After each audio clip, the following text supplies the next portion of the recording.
Thanks for coming. I mean, it has been hell of a month, and so many friends and people that I have learned from. So at the end of the month, I hope I can contribute something. And a special thanks to Hassan, who pushed me to do this session, because I thought you guys are all so brilliant. You know, there's nothing to talk about in learning, but I think it still makes sense. All right, I think it's an ambitious target, but actually growing 10 times is not that difficult. Okay, so since we're doing this, let's do it in a serious way. I mean, learning happens all the time, but after a certain period, it stops. This is a quote from the 5th discipline. Adults stop to learn for mainly one of these 2 reasons. Number 1 is routines of defense, okay? And the other one is leaps of interference. Do I need to explain this? Yes. Yes, okay. So when you hear something, what I'm going to talk about today, there is nothing 100% new. There's actually nothing really new, in learning or in the class. But then we hear that, we're like, okay, it's different from what I see.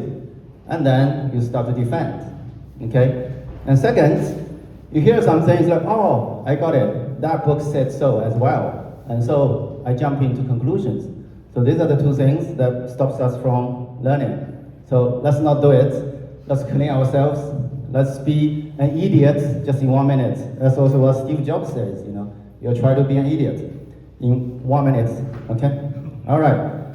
So a quick intro of myself. My name is Huan. That's my English name and Chinese name, all right? And in Chinese, it means king of happiness. Literally, all right?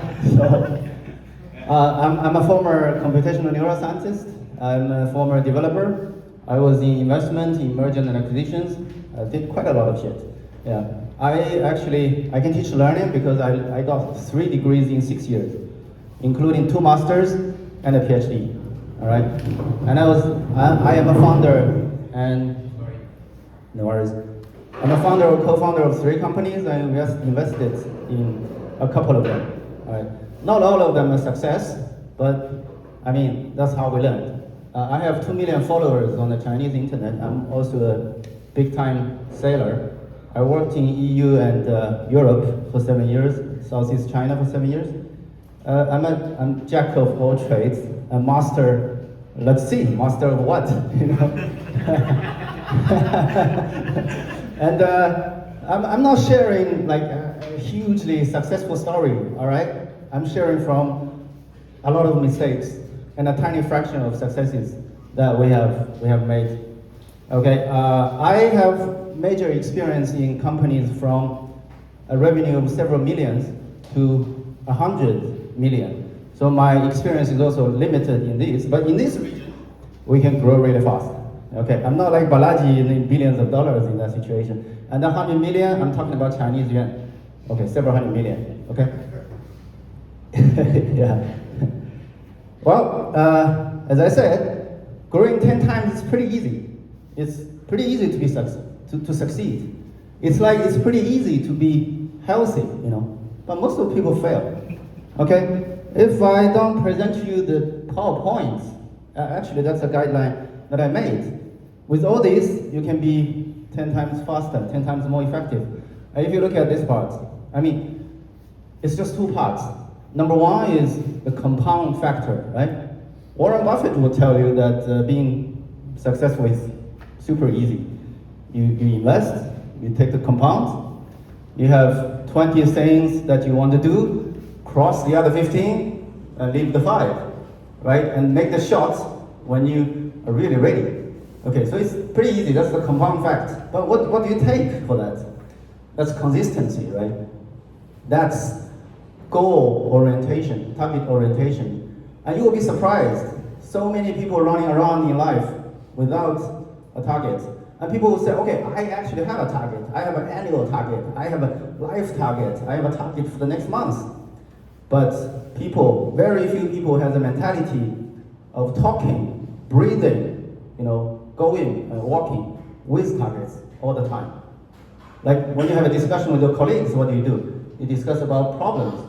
You discuss about a lot of other things, your concepts, your ideas, your clients, but people don't start with the goal. So it's pretty rare quality in this situation. Number three is you need to have a very strong feedback loop to make sure you're progressing bit by bit. So that's the compound factor. And what is 10 times? 10 times, I will explain quite a few of them, and I will list something very special that probably you don't know. Like back in China, in the market, what I see, what will change, evolve in the future. So 10 times, it's a lot of leverage, right? The leverage in capital, technology, people, model, and media, all right? And then there's innovation. You also need to switch tracks, switch lanes sometimes. Making the right decision gives you 10 times. Making a lot of effort, maximum, it gives you like 1.01 compound factor. Okay, so you need to combine both two, okay? So people agree that it's pretty simple, right? But why most people fail? Here's the thing. Knowledge that does not change your actions is not real knowledge. So this comes from a Chinese philosopher you probably never heard of. We call it, in China we have 2.5 cents, like the prophets, One of them, it's Confucius, all right? And the other one is this guy. His name is, he has the same family name as I do, Wang Yangming, okay? And he says, knowing is doing. People will say, oh no, you don't do. No, knowing is doing. If you're not doing, that means you don't know. All right, very simple. Okay, and Wang Yangming believes, I checked with GPT, how do I explain to my foreign friends about this guy? So these are the two most important things. Number one, knowing is doing, exactly, word by word. The second one is self-deception is the greatest moral failure, not ignorance. It's like knowing yourself but denying that fact. For the okay, sorry, it's too strong, too powerful. You will get 100 times growth. So, like the deception, sometimes we got so into ourselves, into the thing that we do, we just convince ourselves. Like, as a CEO, we need to be good at brainwashing. Agree? Yes. But sometimes we brainwash ourselves so much that everybody sees that you're dumbass, you're idiots, and you're like, and that's wrong, right? Okay, so that's self-deception. And putting into simple maths is like 5th grade. Doing, knowing, and doing, these are vector combinations. And you can see actually people doing and knowing, they can have like 180 degrees difference, so you end up nowhere, right? So that's the problem behind it, okay? So how do we tackle that problem? Okay, so there is knowing and doing. Then I will teach you in 2 parts. How do you know much better, learn much better? That's your brain. That's your large language model, how you train it. And then how do you turn that into action? All right, so for example, knowing and doing, it's like, I don't know how many people of you read? Yeah. How many of you read 10 books more than 10 books in a year? Okay, 50? 100? Wow. 200? And then it's just me then. No. So reading a book is different as reading a book 10 times. Agree? Reading a book 10 times is very different from reading it as your Bible. You actually don't need that many books. You just need some basic rules, principles. And that's why Ray Dalio wrote his book, Principles. You don't need that many books, There's nothing, right now, nowadays, the books are really, you can use ChatGPT to write a book in 5 days. There's a lot of redundant information. So reading it as a Bible and live by it, that's the key of reading anything, all right? So how do we learn fast? Let's start with the knowing part. As I introduced, I was a computational neuroscientist. So we did a lot of research on the brain. A brain is not that different from a large language model, unfortunately. Well, people might have different ideas, different opinions, and we can discuss that later. But as I said, make yourself a fool, be stupid for 1 minute, and follow what I say. All right? a brain is not that different from a large language model. On a macro level, it's just neurons connecting to each other. And artificial neural network is really a replica of the brains. We have like 86 billion of neural cells, and where a large language model like ChatGPT 3.5 is about 220 billion, all right, which is quite close. But the neurons is 86 billion ChatGPT has more weights than the neurons we have. We have 86 billion, ChatGPT has like 200 billion. But remember, the neurons have so many connections with other neurons, so this makes it 2 magnitudes higher than the ChatGPT models, all right? So this is in the macro level. What do? They adjust the weights of the neurons, the connections. They transmit signal. They use, LLM use 0 ones, and these ones they use spikes. So it's more than 0 and 1. There is strength and weakness, okay? And in a micro level, it's the same. Look at this. This is the neuron, right? You have a bunch of weights. You sum them up, and you have outputs. And then you have multiple of them connect to another neuron, and this is exactly what the brain does. Can you see that? One-to-one mapping. Okay. So, and as we all know, large language models, you have, what do you need? You need a lot of GPUs, correct? And you need a good model, good algorithm. That's this part, by design. And then you need a lot of energy, right? And then you need big data. That's the 3 things critical in the current large language models. And the same goes with brain. The brain, we need energy. So that's why you need to burn, like every day. Right? If you don't have a strong body, you don't have a strong soul, nothing. Then you need to have your brain. Well, this one is pre-wired. You cannot upgrade your GPUs. And then you have your operating system, which is the model that you're supposed to train. The difference in model is the most important thing. And then you have the last. What is big data? Big data means you read a lot, you travel a lot, you do a lot, and you become a founder. Because as a founder, you do the most, So you actually suffer the most, you have to learn. So that's reinforcement learning, like non-stop. Correct? Okay, so this is the brain. Now, except the brain has a lot of bugs, unfortunately, because GPUs, they're stable. They can copy, they're reliant, they're relentless, they keep on working. Here are a lot of bugs. I mean, if you consider you don't have this, raise your hand. You are very precious, okay? Like, you have emotions, you have very quick logic. Like I said, the leap of inference. This thing happens, we close the loop, boom, and conclusion. Like stereotypes, cultural things, these are the kind of things. It's like telling LLM, think harder, and we don't, All right, and you have emotions. Once you have emotion, learning stops. All right, so that's why, because I'm in a business of education, so we saw like parents and the kids. Some of the parents, they're just traps. They're trying to help the kids. They're the biggest enemy of the kids. Remove him, the kids will be like super nice, cool. That's because of the first part. Then you have attention. Attention is all you need. So are we. How do we get attention? How do we focus our attention?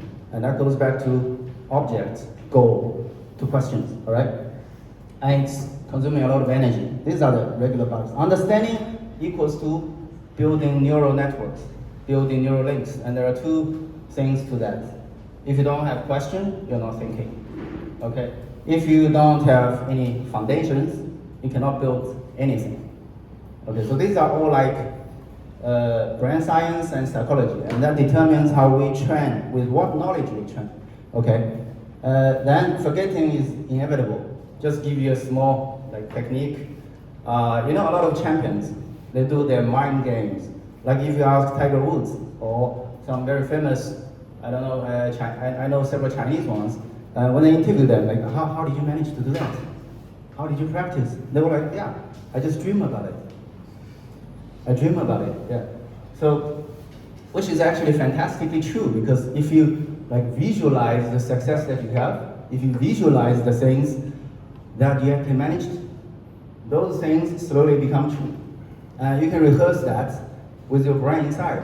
So there's one very interesting practice. If you before you go to bed, you have 5 minutes, 10 minutes to review what you have done, what are the most important things that you want to do, and tell your brain, okay, keep those information, and they will be kept.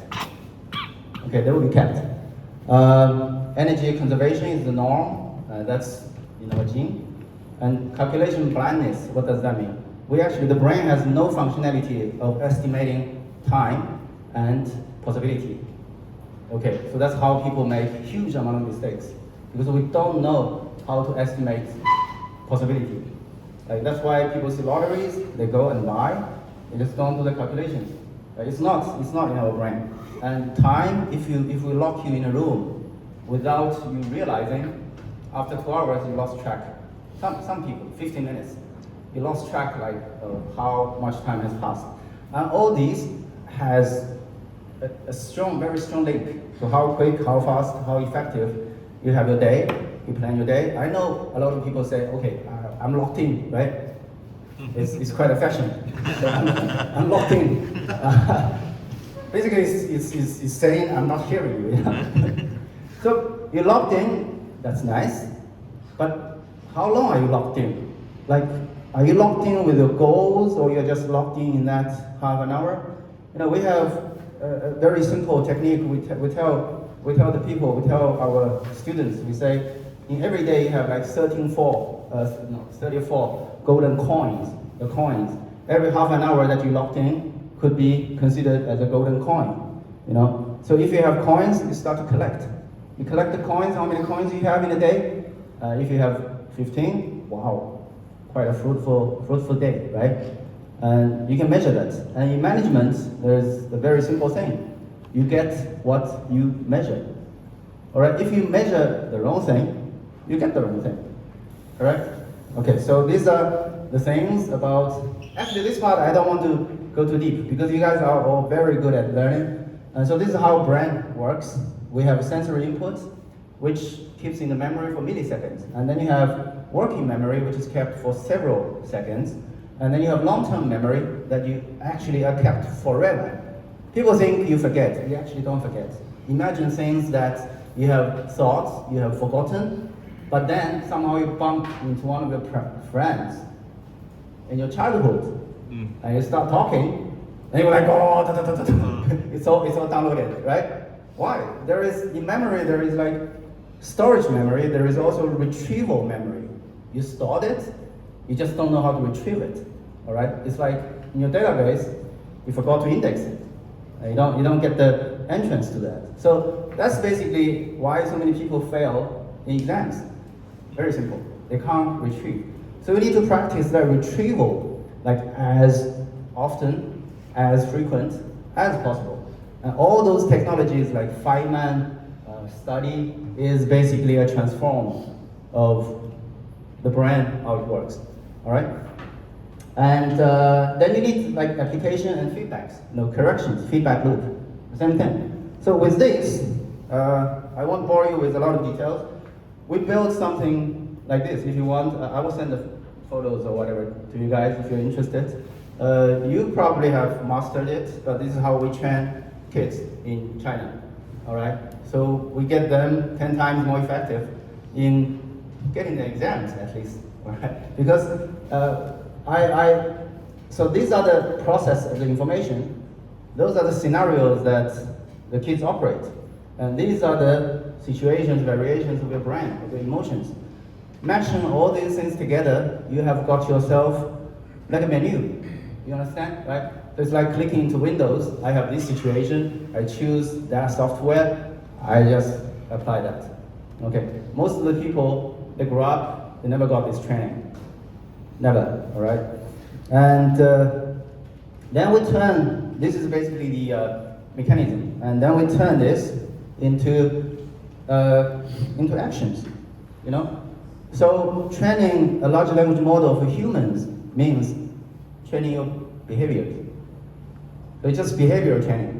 You change your behavior, you change how your brain works, how your brain like assess, process information.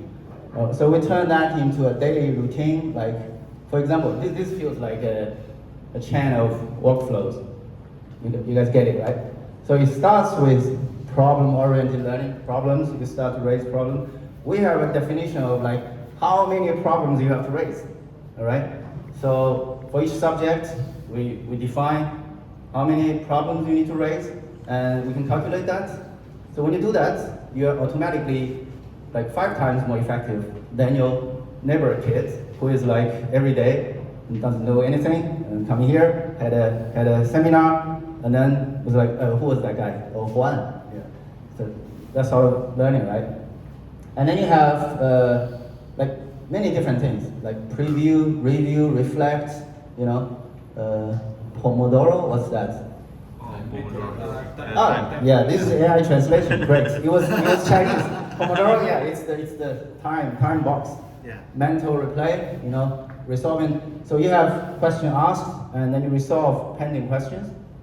It's like debugging, you know. Imagine programming is actually a very good scientific way of learning. And then you have these main cycles like that build your knowledge graph. You know, you extend your knowledge graph. You make sure knowledge graphs are connected because that's how your neurons are working. Your behavior represents what is happening inside. All right, you can't know what is inside. You can only think from the behaviors, and then you review the log in a certain period. It's all pretty scientific. Like I think a lot of you knows like Ebbinghaus, like you know, forgetting the curves. So there is also like time frame. How often? What time? How do you repeat? Okay, and then there is deliberate training here. The GPUs, they don't get faster without being replaced. However, brains, they do. Okay, that's a good news. And that is actually, for example, the deliberate training. There is something called mailing, right? Do you know what that is? It's some like gray areas that it's almost like an isolation kind of for the cable. All right. So once you have the cable, once you start the deliberate training, you repeat a good amount of times, you know, and in depth, there will be this mailing like around your nerves, and then around your nerves there is nodes. So usually the electricity like transmits in your dendrites, which are like the weights that connects. All right. So it goes linear.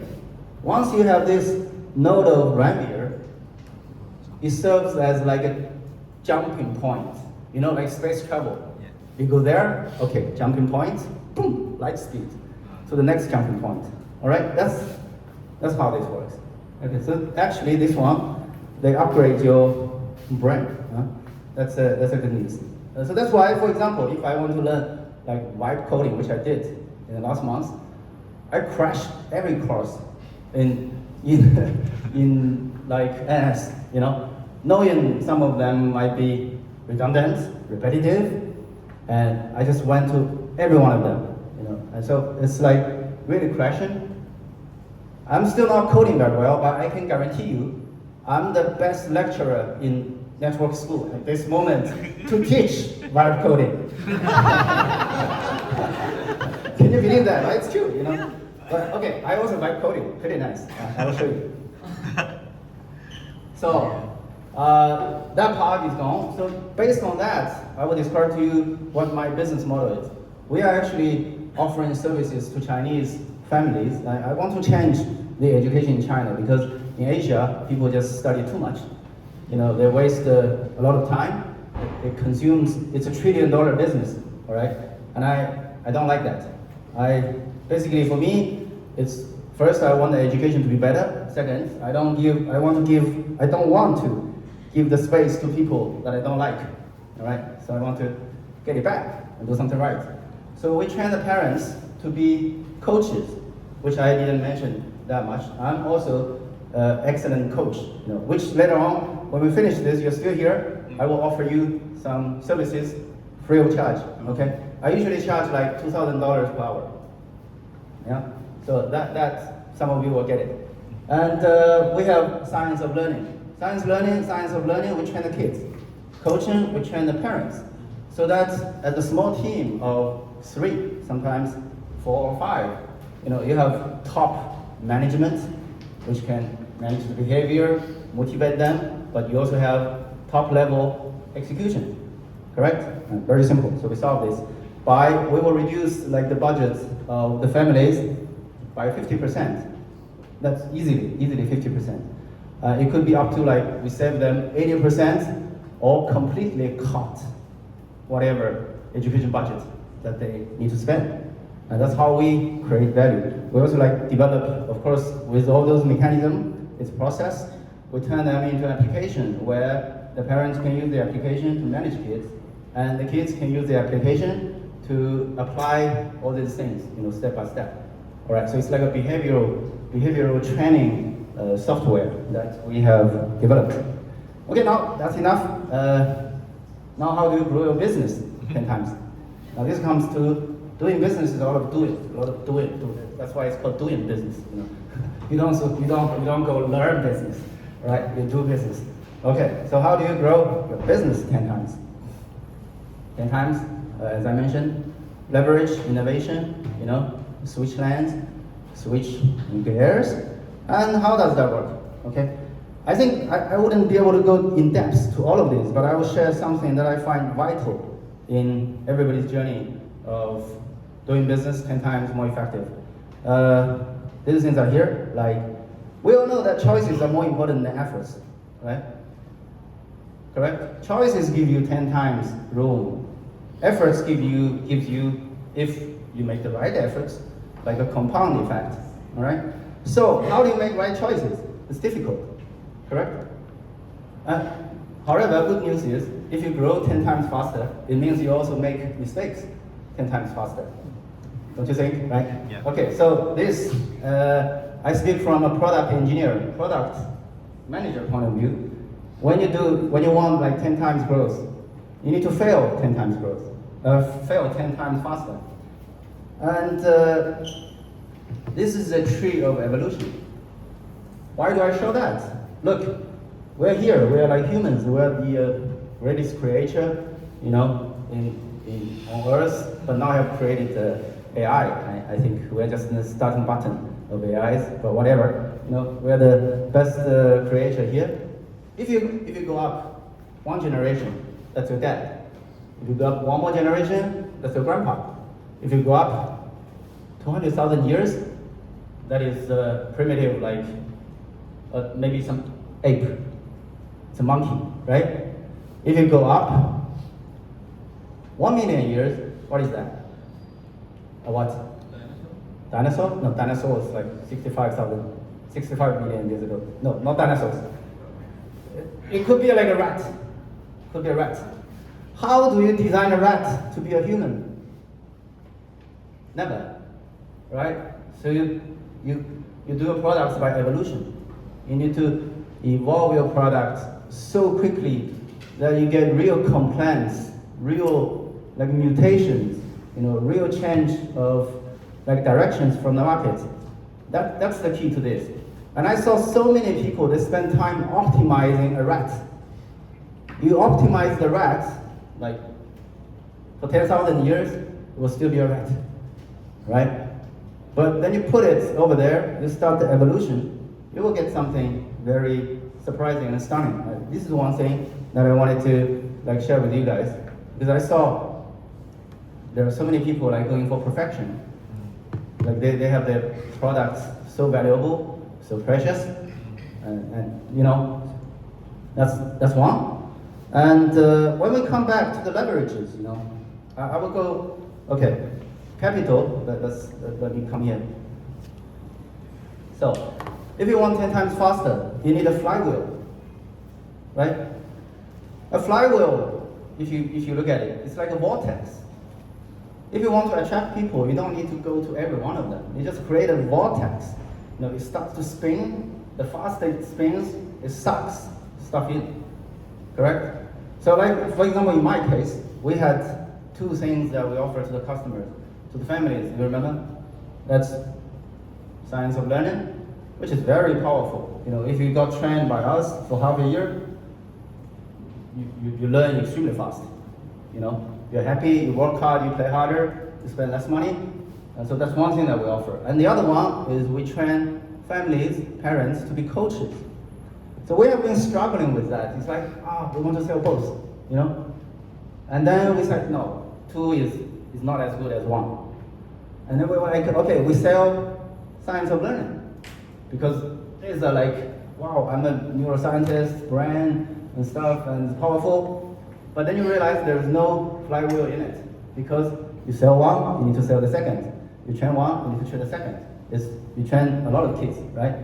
And in the end, after like 2 years of doing this and back and forth, we decided no, we train the coaches. So we train. Why? Because you train one coach, they can serve another 100 families. They serve 100 families, we turn them into coaches again, and with this, you start a huge flywheel. All right? And all these, I think, is very important also coming to people. Try to turn your customers into your salespeople. If your product is good enough, if you're really solving real problems, they should be, right? Why not? Correct? Any thoughts about that? I mean, if you're providing real value to your customers and it's a real problem that you're solving, it should be like almost natural. They will tell somebody similar to say, well, this is the greatest product, you know. Okay, if they are too busy to do that, then you can offer them a sales commission. Simple as that, right? So, I need the power, yeah. I'm a Mac guy, but I'm using Windows, so I actually programmed everything with not even my computer. So, we keep on moving, huh? Look at, I think Balaji shared several times on how network school works, right? How network school is going to start a flywheel. I actually have a question on that, because every business has its own flywheel. Like network school has a flywheel, but the traditional older business has its own flywheel too. That is the real estate. And he has also shown a picture of like Silicon Valley. You have venture capitalists, you know, investing in a unicorn startup, and these guys, they start to have like luxury life and spend on the properties, and the properties goes up, and then everything through, in the end, it goes to the property owners. Honestly, I have a question on how do we solve that flywheel. I don't see that. Okay, so it's like you have two vortexes, like swirling at the same time, all right? And the one which is stronger, faster, more powerful, will like get the other one into it. Correct? Okay, so like this explains like my understanding of the flywheel, all right? Okay, now I'm gonna show you something you probably are not very familiar with. Like, coming to this part, media, okay? Technology, we all know. I mean, tech is basically the only dominant force behind our like evolution. You know, we're living a life which is better than all the kings and queens 500 years ago. Due to what? It's not because of politicians, nothing. I think Balaji wrote in his book, which I totally agree, it's because of technology. All right, so like coding, byte coding, this is a technology that is being distributed to every common people, and it would be a shame not to use it. So happy like to be part of it. It's simple. It's as simple as buying a train ticket or a ferry ticket. You bought the ticket, you just go. You don't buy the ticket, you stay on the land, right? Okay, so tech, I don't want to mention too much. If you're not really deep in a tech company, I would say it doesn't need the best technology. You just be quick adapting like tools, that's enough. All right, and I think most of the people starting in a company below 100 million, below 100 people, most likely it's this kind of setup. Yeah. Okay, people I talk about later. Media, let's come to this. Okay. I find like tech brings you 10 times of cost reduction, 10 times of speed. Okay. And people brings like somewhere between 2 to 10. And then the other one, media. Media brings 10 times easily, okay? And here, I would say, as founders, you need to be the best marketer and salesman of your product. You created this, you know this, you know this inside and out, right? You can never expect somebody else to speak for you and to sell that thing. And especially in a okay, I'm out of power, but I can just talk. Yeah. So, it's coming. Media. Yeah, media. Okay. So like, you guys all use like Instagram, you know. Some of you, I think, also use TikTok, Red Note, etc. Right? And you will share information, and some of them even make advertising, etc. Right? It's okay. I don't need that. So, but how many of you have done live streaming? Oh, cool. Where do you do live streaming? None of you guys? Okay. Live streaming, I will tell you. Like, give you one example. We have a Chinese Steve Jobs. Donovan talked about. He worked in Xiaomi, right? So, Lei Jun, we call him Le Boss, or Le Jobs or something. You know. I will show you a photo. Apple took like 15 years to prepare for the automatic driving car project, electrical car project, and it failed, right? It didn't come out. Xiaomi took some 5 years, starting from scratch, like building the team. Xiaomi started 15 years ago, anyways. So 5 years, they've got it's loaded. They've got the car business, all right. And what the Legend does, what the Lei Jobs does, is he does live streaming extremely often. You know, he does like we have product release. It's a big event, and this is common. We can understand that. But when he drives a car somewhere, he will do a live streaming. When he talks to people somewhere, he will do a live streaming. And he does not only do live streaming, he sells products in the live streaming.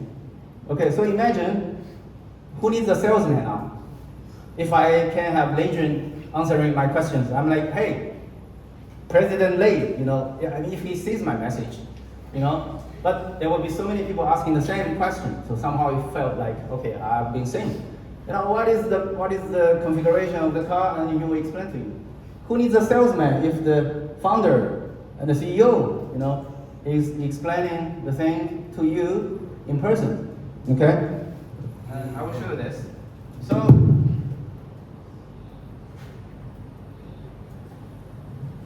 So he's not just doing live streaming. The product's there. Okay? So it's here. Give you a picture. So this is the usual product release. In PPT, talk.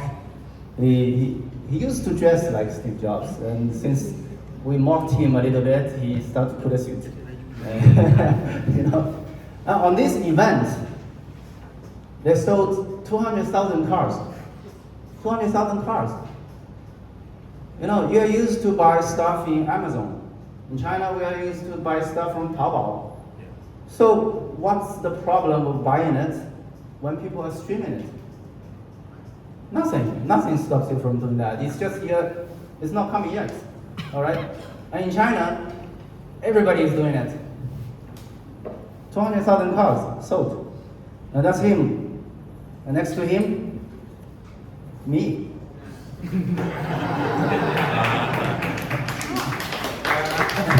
This is how it works. He talks about his cars in a casual setting, you know, in a driving session, and then you put the product on, and people start to click. You know, you put a bit of advertising, more people are coming, and then people see like, oh shit, you see the number. Like imagine the night they sold 200,000. It started from 1, right? So like in 1 minute, bang, 10,000, and people were like, what the, 10,000? Okay, I need to squeeze in. It's just, you know, we're a crowd. So it's like you accumulate your sales, which are distributed here and there, into that 3 minutes. And that creates a nuclear bomb, and boom, and that goes. And the platform is aware something wrong, or no, something odd is going on here. All right? So they will push this stream like it's basically a shop. They will push it to everybody else. So like in one of those, usually his viewership would be 20, 30 million people. Imagine 20, 30 million people watching you present your product. So now you're not surprised, 200,000 or so, right? Not so surprising. The conversion rate is not even that good.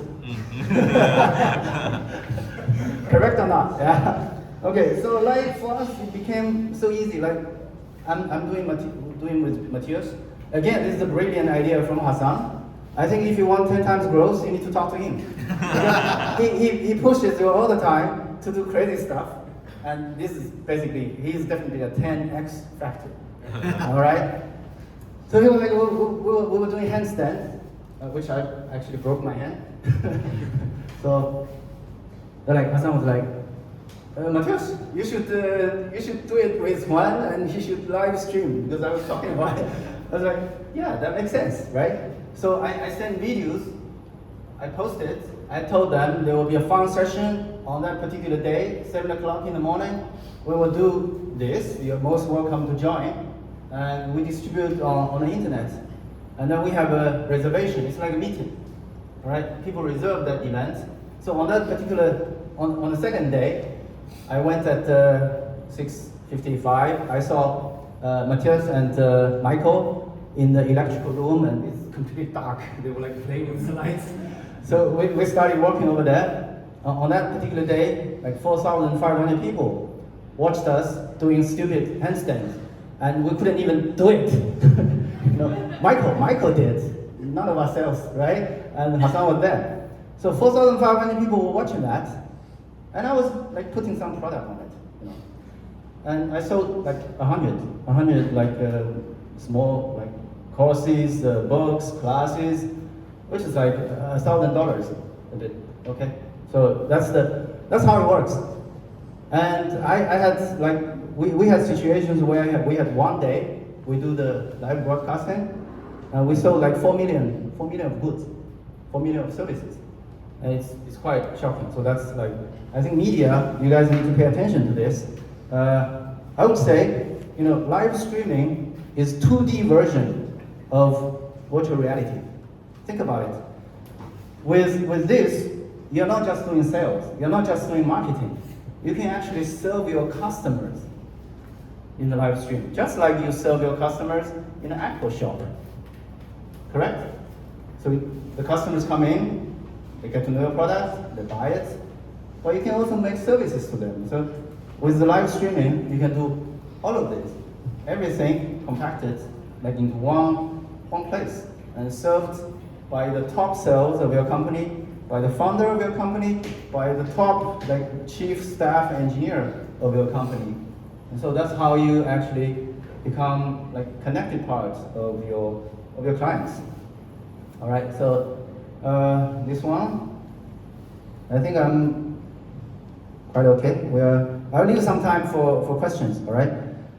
Here, I want to show you something also very important. I think again, I speak from myself, like experience with companies from 10 to 100 millions, okay? Not more than that. So that over there, I haven't stepped into. It's a different kind of game, I think, But in that, as a small company, actually, there are a lot of times that your strategy might be wrong, Because you have limited resources, you have to start humble, you have to find something that the other people, they don't want to do, right? It's not like you go, I want to be a unicorn, of course, but it's not so easy just to build Anthropic or OpenAI. That's like a big shot, the moonshots. I haven't built any moonshots companies, so don't ask me about that. I'm If you look at this, I mean, a normal company, in fact, you need to be prepared to switch lanes and to switch gears. All right? And there is some big issue why I think startup companies, they fail. I actually talked about like 10 times, but there are some typical activities that are anti 10 times. Anti 10 times. Okay? What are anti 10 times? Like, you're too focused. That is anti 10 times. When you're too focused, you're intense. You're tendering to your little business without listening to anything that is really, really meaningful and valuable. You know, I give you one mistake that I made. I can give you many. Like, I was doing my first company. Like, in 5 years' time, the revenue reached 50 million. We did something completely non-tech. It was we were doing summer camps, still in education. So we want the kids to be really like network school, really sporty, you know, teamwork, instead of just math, calculation, algebra, all these, you know. So we want them to be happy. So we create different like sites. It's like network school, and so we had like 8 sites across China, managing all those. And one of my good friend, a family friend, he's a billionaire, all right? He's a billionaire. So he came to me, he runs one of the best property in China. And he was like, hey, Huan, you're doing that business, right? I'm like, yeah. And he said, I want you to operate the island at the center of our property. It is, I can, if you want, there was a video, I can show you. It's like, it's really good. I mean, the development infrastructure in China is good. That one is good. The price is like 3 times higher than the average of the housing in Chengdu. So you enter by a boat, there's a lake, cross, you enter the island. So I was so concentrated, so focused on doing my little business. He gave me a land of 180, it's not acre, it's the Chinese pretty big anyways, all right? And he has an objective that I can do something to serve his community, correct? Which I figured out like 3 years later. You know, he wanted me to do something like that so that people in this community will be very privileged to be served. And then potential customers come and see we not only have great infrastructure, excellent design, but we also have very innovative educators, you know, providing top quality international education to the kids. As simple as that, correct? It took me 3 years to figure it out. And during that 3 years, I was tending my little business, going everywhere, try to find customers for my camp. And I brought like a lot of kids from different public schools to get into the island. They actually destroyed the island. we literally, you know, those nice grasslands, and when you have like thousands of kids, we were charging at a very low price because we wanted to go, like, you know, you want to have a marketing funnel, you go whereas like the most valuable customers are already there. You're just too focused to see, like, to get advice from somebody else. So that one is like, you see way too often, you know, the founders are too focused, especially in strategy making. So people are focused in strategy making, but they got distracted in execution. In execution, you got the same track. So again, the same story I'm telling you. So I was doing that strategically. I think it's too focused. But then, in order to attract all these people, we need to design many different products. One product after the other to attract different people from different schools. So after 2 years, we basically kind of ruined that island. We sat down, we did the calculations, say, Juan, how much money did you make? We did make money. And after the calculation, he said, yeah, well, that's almost like a unit of my property. Congratulations, you know. So it's I think, I mean, yeah, I think that's quite typical for founders. You're so in love with your idea, with your product. Okay, so heads up and really see what the other people they need, and listen to the market, listen to your customers, listen to investors, listen to someone who you admire and consider they have done something great. So that's actually making the choice. I think Donovan has a great approach. He made great choices. Like he went to YouTube, he went to Spotify, right? He joined Xiaomi at 50, 80 people. He was never trying to be the number one and then so focused on telling people his stories that he just followed. I think everybody, like even they're big, they always need help. If you keep on helping, and somehow you show up on the radar as very interesting. So network school, I would also say, try to help, right? If you help quite a lot, you meet Balaji in a different way. Because network school is him showing his weakest side. Am I correct? Right?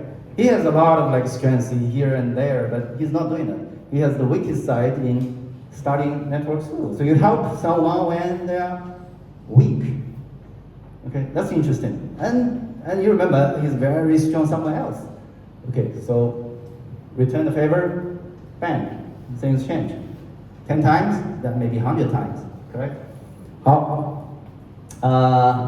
Yeah. And the other issue that we're saying, you also got not focused. Strategically too focused, executionally not focused. Too many products, too many opportunities. And I have a saying which Hassan liked so much. I was like, Hassan, when distraction shows up, they will never tell you, hey, I'm a distraction. I mean, then you will just put him away, right? He will come up and say, hey, I'm the greatest opportunity that you have. It's always like that. So, and in a small company, you feel like you value a lot of things. So you do a lot of plus, incremental, right? Actually, what you need to do is minus. And that's what Warren Buffett would say, have a bucket list. 20?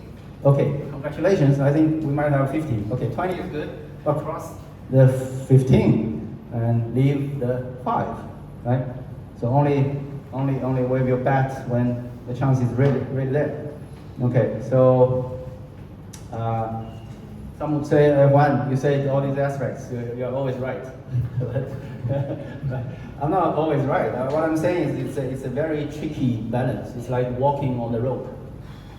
You have left, you have right, you need to find that very, very intricate balance so that you can keep on going, right? Okay, so these are the things that I wanted to share. Last, I want to give my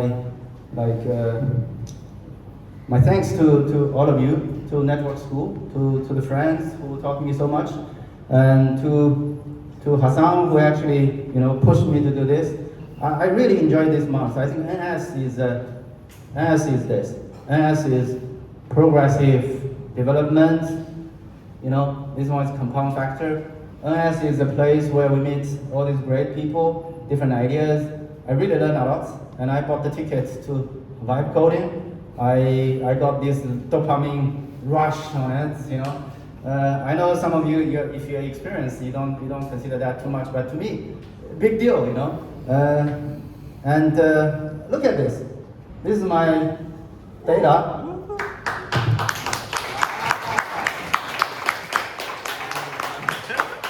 In-body result, right? Day 1, 20. You look at the last number, 20.6 in-body fat. That was 70.8 was day 10 or 12, and that was yesterday, 16.4. All right, so that's and here. You have to look closely. I'm not if I make it bigger, I think actually the change was quite. It could be on advertising, Check this out. Right? And remember, this is only the back end. The front end, I will show you later. And well, 10 times 10x. When I came in, I wrote this Huan. I'm looking for a CTO in AI. I found, which I'm going to bring to China next month. All right. I didn't know much about crypto, but I did buy some coins. I'm not going to tell you how much. Now I stepped into crypto. And X factors. I think, yeah, I found a lot of X factors which I enjoy and will really upgrade. It's not just making progress, it's really upgrading the mindset, upgrading the people, upgrading our skill sets. So I said I can contribute in neuroscience and education. So I hope it brings something to all of you guys. And this is my WhatsApp. Feel free to scan if you want to keep in contact. I think we can move a lot further from here. I think every fruitful stuff comes from deep relationship. So I'm looking for we can do it together, slow progress, but also 10 times. All right. Back to some last points. This one is very simple. This is psychology. You have the comfort zone, you have the learning zone, you have the panic zone. I think most of you know that, right? So I think staying in the learning zone is actually the progressive 1.01, right? Going to the panic area is where you get 10 times reward. So I think life is basically a journey that you cross. You cross between comfort zone and panic. Learning zone, panic, learning zone and panic, learning zone and panic. But way too often than we would expect, we stay in the comfort zone. The comfort zone sometimes is very deceptive because you would spend so much time doing something you're good at and keep on doing that. That actually could get you yourself a trap, all right, a trap. And therefore, I wish you a lot of pain and suffering, like Huan said. I hope you stay in the learning zone and the panic zone, but don't panic too much. I have a little tool if you want to use it. I will send it out. So basically, if you want to have some pain, we have a tool to make it painful. It's called interrogate your souls until you hear it scream. All right? I don't know how to translate that. So this goes like dreaming. It's like the assassins. Assassins like chasing after you, trying to get your. If you're a cat, you have 9 lives. We try to get the 9 out of it. So this is something like, who are you? Why? Where are you from? Even your original family, your original thinking. Your childhood traumas, all these things, they have an impact. This is about know thyself, right? That's wisdom. And then, where do you want to go? What do you want to do there? And why do you want to go? How do you go? And then, why you? If you want the hard version, is why the F is you. We all think we can do something beautiful, great, magnificent. Why the F is you, right? It would be rude, if I ask you that, but you can ask yourself, why the hell it is me? Okay, so that's I think one last thing is do you want to finish this part? This one is, I think I was talking about switching lanes and gears. We are too often in strategy, we're too focused. So how I see things is everything is like an S curve. And you will see this one very interesting in matching with what? Matching with the innovators curve. You have a product, you have early adopters, you have innovators, early adopters, early majority, and then late followers, and someone, they just don't do it, So I think in business, it's not just analyzing, you also feel it. You also feel the momentum, you feel the trend, you feel the waves. And you will see you have a product ramping up very slow, and somewhere you will reap some results, really good, you're happy. And then it slows down, correct? And many people here, when they're at this stage, They will grind more and more and more. Right? So here you got yourself really, really exhausted. You get your team really, really exhausted. And you're fighting something probably that is, that cannot be reverted. And here there are people, quite a lot of people like doubling down on things, on investments. Talking about investments, I would say investment is not all that good. Because I've burned quite some money. I was close enough to be listed on the wanted list. So that, once you're on the wanted list in China, you cannot take the high-speed trains. You cannot fly. You will take those green, the slow motion train and travel. All right. So I actually had brilliant friends who are good people, nice entrepreneur. Because of COVID policy changes, they got on the wanted. Pretty bad. So I think be careful with investments. It's not all that good. I would don't tell investors, but I think if you went to Lalit's presentation, he talked about investments. It's the power of law, the power law. You make money out of 1% of the investments that you made. Like you invest in 1,000 companies, 10 of them become successful, and that gets all of the returns, 5 times, 10 times. So what about the rest? The rest is the cost.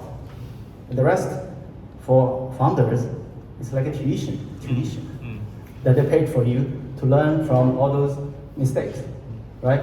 So I think be careful with investment. And when you're here, when you feel it, as founders, my recommendation, personally, may not be right. Okay, so take it with caution. Don't go all in. Go 80%. And spend your 20%, brew something. Travel, come to network state, meet people, find 10 X factors, different perspectives. And that's where you start from here. And then it becomes the second curve. This is actually the curve of innovation. If you go look at Joseph Schumpeter, the economist, and the other one, very famous one, is Christensen, the Innovator's Dilemma. These are the books that I totally recommend. Really, really good. I remember at the very beginning, I think one very little thing is very few people that I met. I served 200,000 families, and I personally talked to a lot of them. Like I have spoken in person to about 4,500 families in person. So I really have met a lot of people, and I've seen that very few people has the mentality of grow. Grow is in coaching, is goals, reality, opportunities, and will. So very few people has the mentality of thinking about the goals all the time, discussing about the goals all the time. Having a mentality of goals is different than having goals. Don't get that wrong. Having goals doesn't mean you have a mentality of goal orientation. So a lot of times we were looking backwards. We were circulating.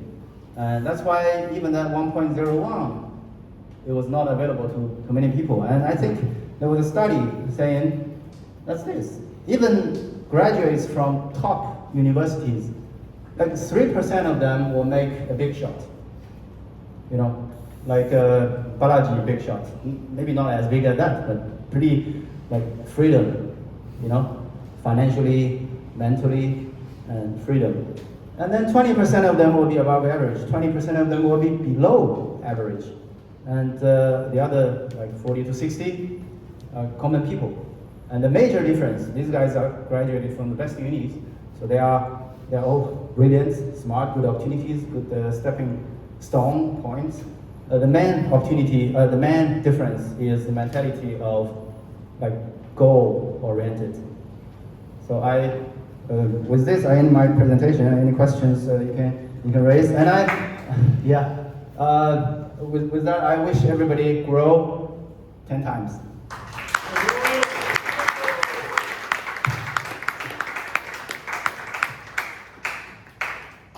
questions, please. Juan, Yeah, Sam? first, congratulations on your experience and sharing your knowledge with us. How would you help someone differentiate between those who has the goals in their mind and have help themselves adopting the goal mindset? So you said at the end there's a difference between the goal and the goal mindset. How would you help somebody who's not aware of all that? It's, I think the approach is to talk about it. So if you see someone has a goal in their mind, the problem is that they think they have a goal in the mind, so they don't look at it again. It's already there, you know. So what we need to do is you can talk about that quite often, more often than he is used to. And then you can talk about, I mean, a goal can be broken down into different layers of goals, right? And then you can follow that direction, ask a lot of goals, like in a week, in 2 months, in 5 months, etc. So that's basically what a coach does. You know, a coach keeps you focused on your goal. You know, keeps on talking about the goal. And I think we use that. We use that in a lot of, like, in education, in team building, in group works. I think the greatest discrepancy between people are not like ideas or anything. It's actually if you have a discrepancy on your goal. You know, if we don't have the same goal, eventually it will depart, right? So that's the biggest one, and people don't realize that. People don't talk about that. It's not unified. It's not the same. But we already start to fight on many other things, right? Because they look so obvious. Yeah. So if that answers the question, yeah. Please. Thank you so much again for this amazing presentation. I just want to understand, how do you become more disciplined in life? Because I think we all have a devil in our brain, which we all fight on a daily. Journaling has definitely helped me a lot, but also me writing down my devils and me adhering to those are two different things, like you mentioned. So how do you actually go on top of that and follow the things? I have everything on paper, but still building that mindset is something pretty, that's the main thing, right? Yeah. If you could shed light on that, that'd be I nice. can shut up. Simple question on that would be, come to NS. You know, that's a very simple one. Actually, NS really makes you, you know, environment means a lot. Coming here, it's like back in China, I also go to the gym, you know, once in a week, twice in a week. And my coach is so kind to me that he looks at me like, okay. He tried to give me a lot of like emotional support, but he's not putting like really demand on me. You know, I'm not counting on that as well. So environment is super important. And second is you don't rely on yourself. You don't fight against your mental to achieve that. You need to build some kind of scaffolding, which is external. It should be external, and then it's stable. For example, like a feedback loop. You know, like, give you an example. I was trying to write a book, and I announced on the internet if I cannot finish that by that time, I will run naked in the park. And you know, yeah. Then I wrote the book. I wrote the book, and I did run also in the park just to make fun, you know. So I dressed up with the thing and said I'm running like naked, but the clothes was so big, I actually wore something. And from outside, you just see a shirt, you know, and that kind of stupid thing. And you can also like have a body, you know, have a journal. Journal is actually an external thing, you know, and maybe a contract with something, right? Yeah. So this, don't beat yourself up for not being able to do something. Just that's human nature. So build a supporting system, like an environment in network school, like a scaffolding of rules and procedures. And there is a book that Hassan would recommend you to read, The Atomic Habits. You know, once you get that, it's quite nice. Well, two will. Okay, starting from here. So, I would interested in this, like the inner state of this goal state. Right? What is it to have or be in that goal state? Is it trauma? Is it, what does it mean? What brings a person to be one of those?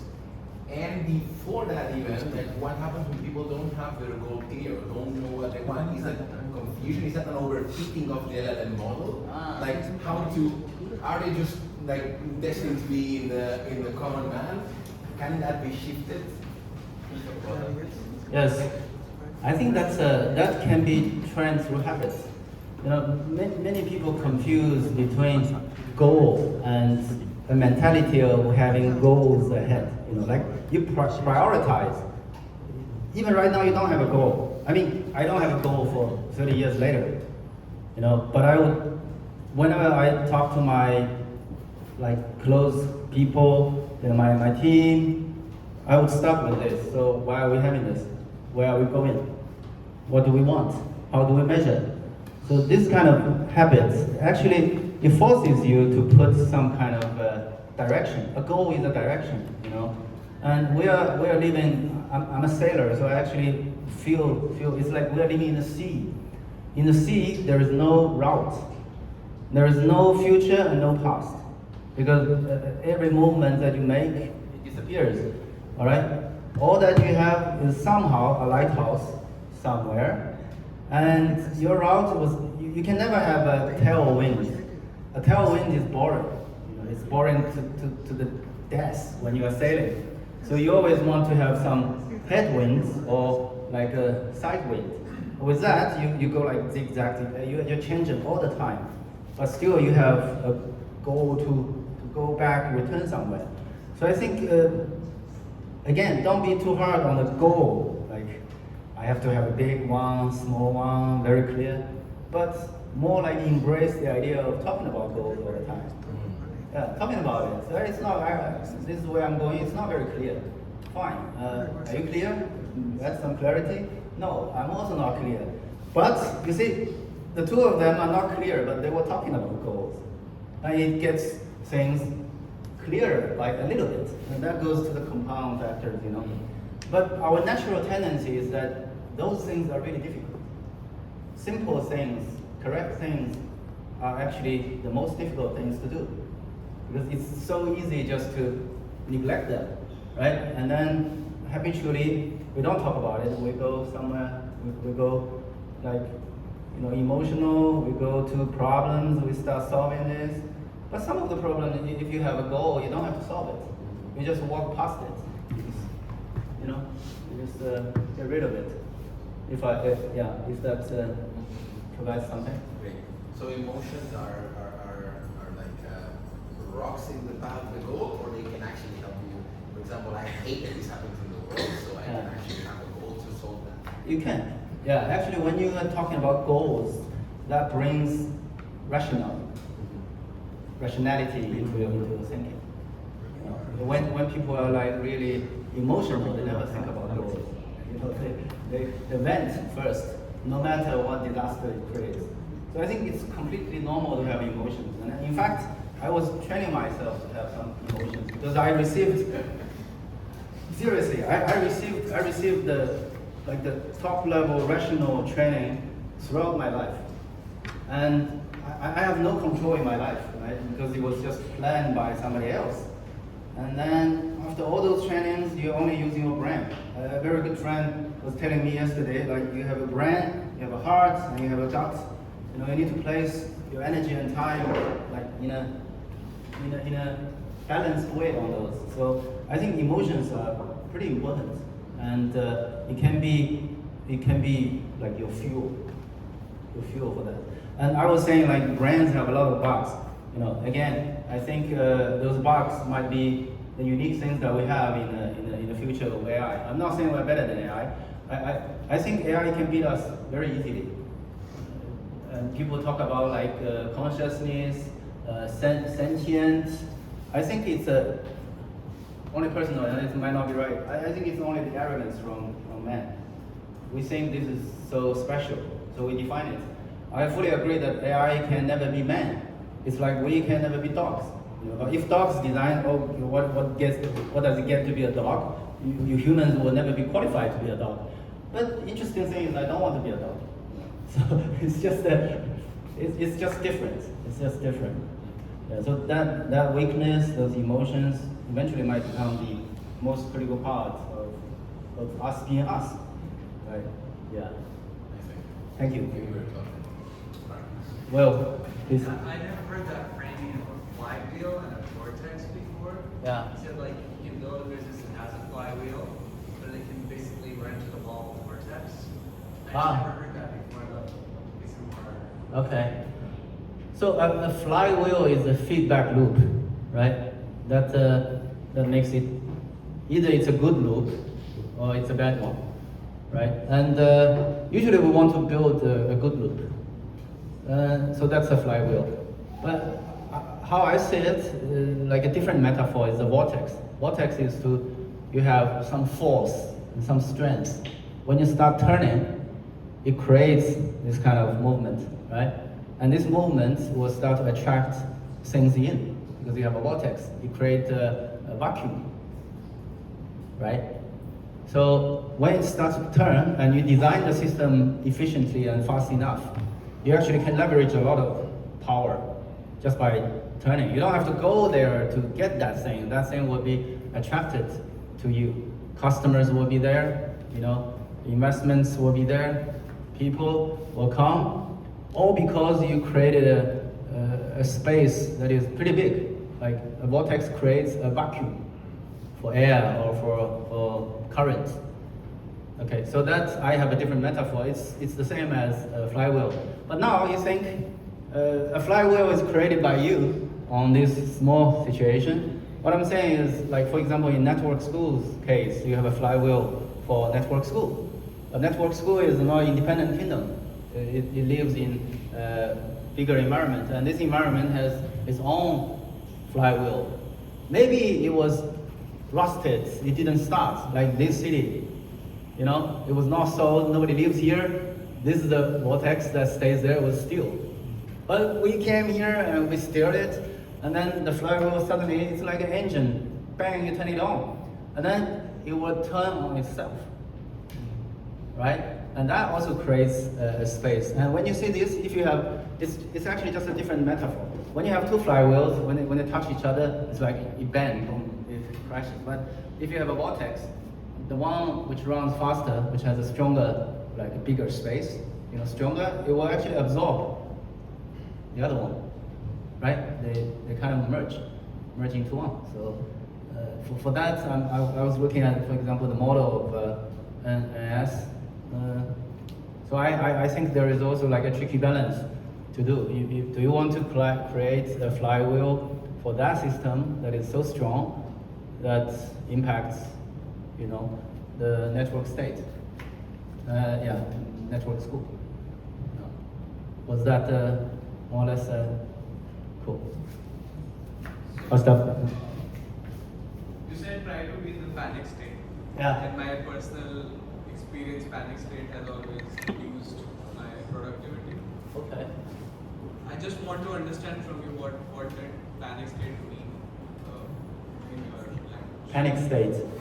I Like think. you said, you have a comfortable zone, you have a center one, like learning zone, and then panic zone. Yeah.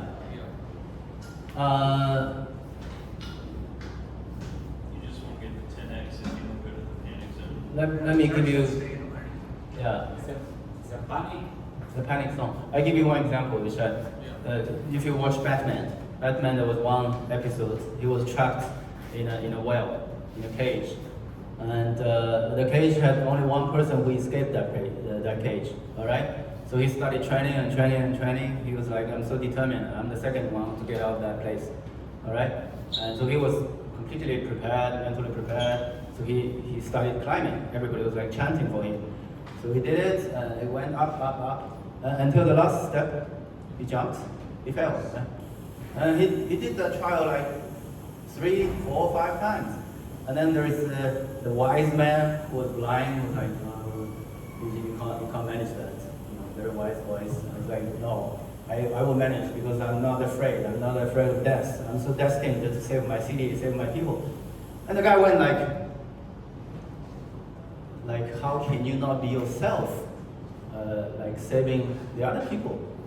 You have fears. Fear gives you the greatest power. You know, fear gives you the power. If you're suppressing that fear, you don't feel anything. You don't have the ultimate power in you.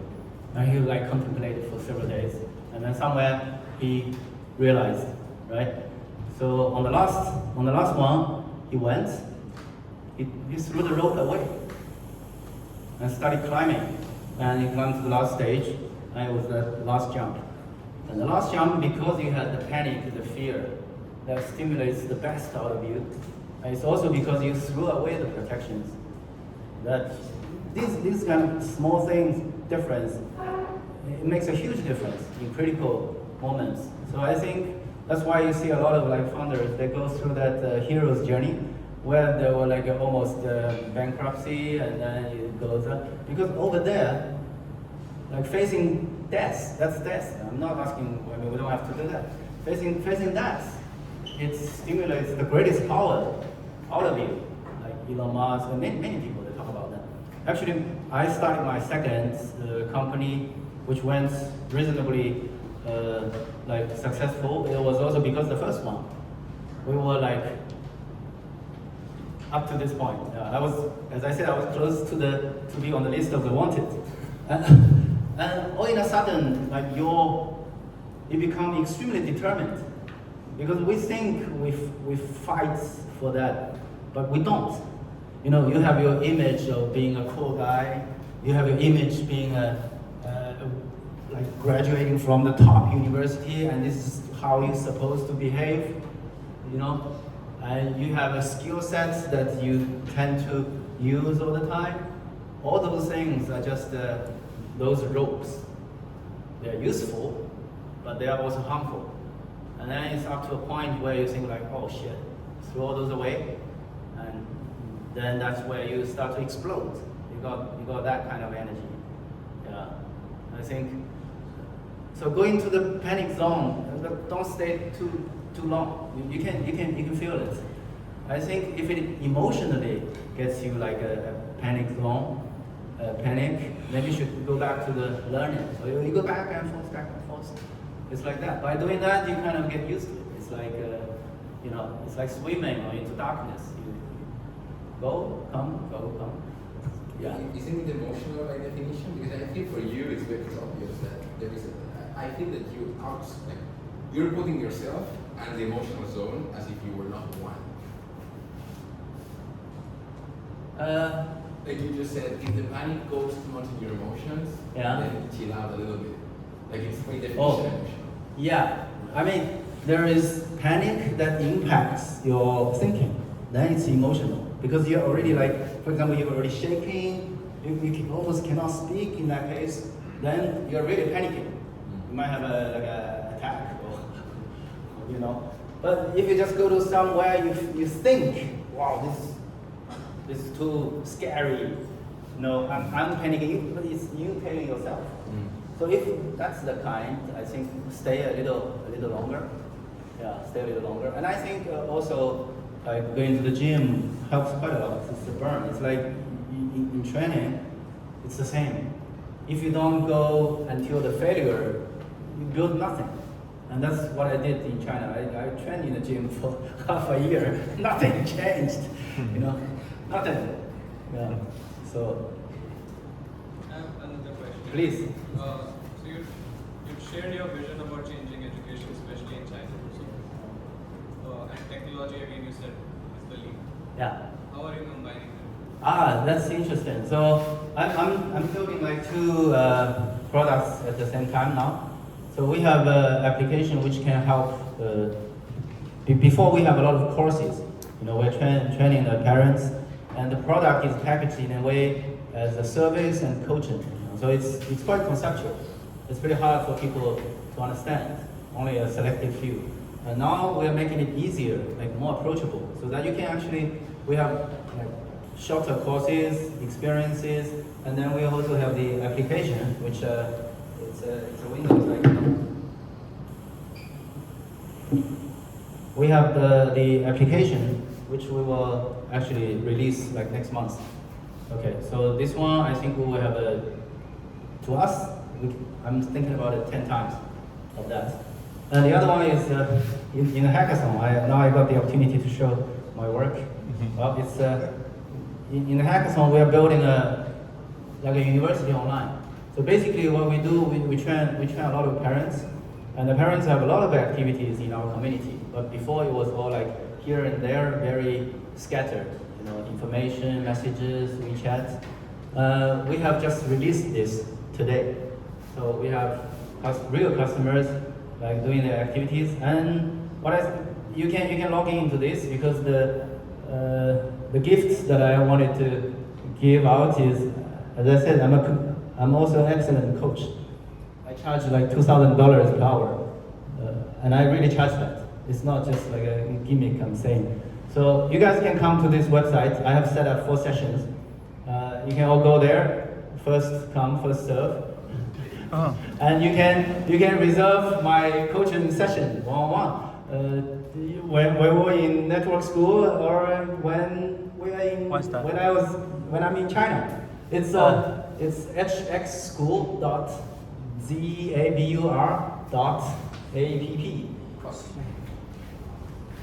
All right. So you can log in and reserve a slot. I would be more than happy to help grow. Yeah. Oh, sign up. Oh, Yes. error. Seriously? Yeah. Yeah. We found the bug. Yeah. Found a bug already? Yeah. No, it works nicely for 2 days. Okay. Yeah, error. Mine works. Oh, you Really? got? Yeah, mine Yours works. works? Shit. I'm gonna get all this. You can also try to go to hxschool.vasel, because I think that might be a server issue. I think No? because they sign up with Google. You cannot sign up with Google yet. It's Oh. just email. hx .vasel.app. That also works. Yeah, it's there. So just log in and reserve a coaching session. It doesn't say any name. Yeah. Shit. Confirmation. Shit. Does it work? There's no confirmation email. Yeah. There is no confirmation email. Yeah, it's still buggy, guys. That's no confirmation. Only you went. Ah. It's Yeah, Xavier, please. One quick question. So, That's no confirmation email. beautiful presentation. I really enjoyed it. Thank you. So, when you're a busy guy and you're not like a content creator or influencer, that's not your focus. But you have actually quite a bit of following. How often do you post or live stream? We post every day. Really? We post every day. I mean, I would record stuff. All my colleagues will generate stuff with AI. Yeah. Doesn't work. Doesn't work? Doesn't work? Oh, Yeah. really? Yeah, finally. So just Post check session? it. Just check in, is it? An error occurred. Sorry, guys. I just- I will. Is it by coded? Panic. But this showcase is my real work. No, sorry, just check in, is that? Yeah, you just check in and then book the. Okay. It worked for you? Yeah. It works. Let's kill him. Cool. Yeah, Guys, this is, yeah. yes. If you guys I see need to me open my somehow, file we just to have a chat. I'm here. WhatsApp codes is here. Check in. So just check in. Click activity photo. So I need to take your picture, is it? Yeah, this is my WhatsApp code.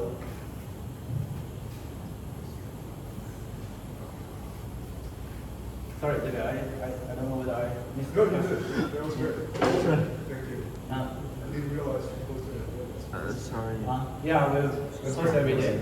And for quite a long period, I actually live streamed almost like 4 or 5 days in a week. Yeah, because that's What is I the just platform? The platform my is, email.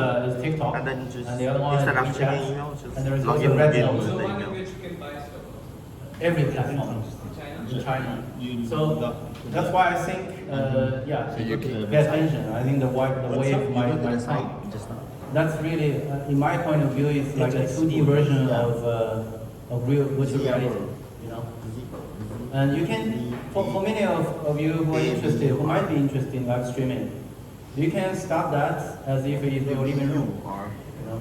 So you can do something, and people will know and notice. You know, they will just stumble upon you. Because that's This me. one? If I message you, it feels like we need to have a long conversation. Sorry. But if you are doing live streaming, I Do you just have stumble hashtags or upon. hashtag? I will say hello, hey Alex, you know, and then you're not talking to me alone. So I can come and leave. X3. I probably, if I want to attract your attention, I will send a gift. You have seen that. So that's how it works. Hashtag on